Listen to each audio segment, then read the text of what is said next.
I'm in Galicia, a land of legends, tradition and gastronomy.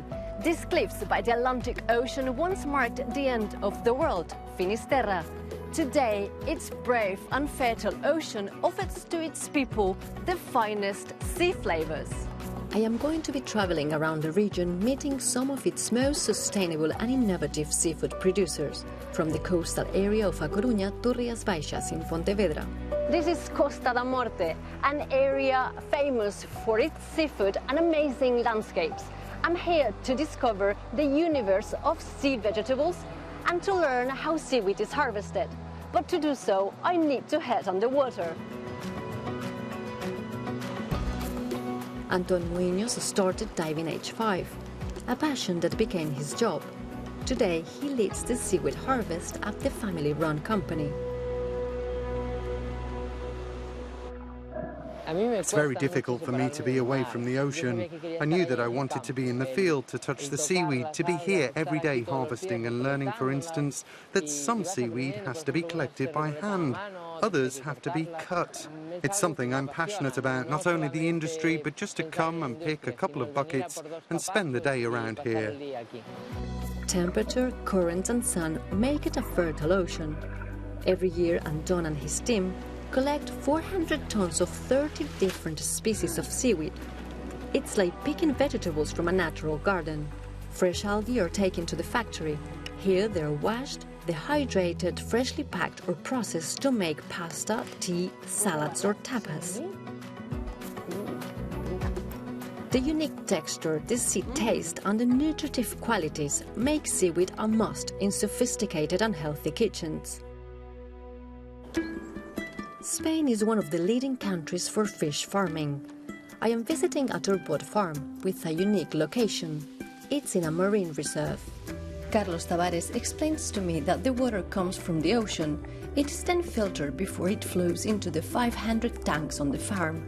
Then it flows back out into the reserve. The older fishermen always tell us that where the fishing is best and richest is close to the water outlet, as it is certain that nutrients are coming out of the farm, and this adds to the natural ecosystem. In these tanks, turbots are fed, controlled and kept for an average of 2 years. At the production plant, the fish are filleted and carefully prepared. Its delicious white meat is highly appreciated.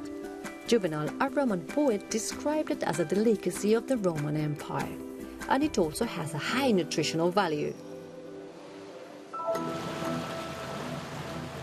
Located by the coast, La Brújula Canning Company only accepts the best catches.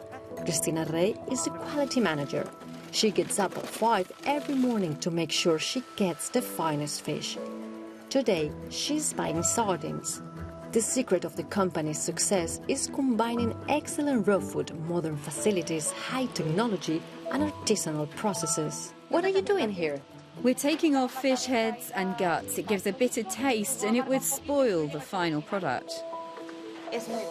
The process, the auction, the fish markets, it's just amazing because you get to live every day the essence of Galician culture, the culture of fishing, not only the manufacturing process, but also all that is behind it.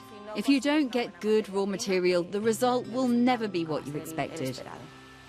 The stars of the company are the canning ladies, heirs to the Galician tradition. Historically, women would can the seafood while men were out fishing. The sardines are cut, cleaned and canned one by one. Cristina supervises the salting, toasting and flavouring. Their attentive hands and their wisdom of tradition makes each of the cans unique. Increíble. It's been a great experience discovering Galicia's seafood. Join us next time as we continue our journey exploring Spain's food producers, innovators and makers. Hasta luego!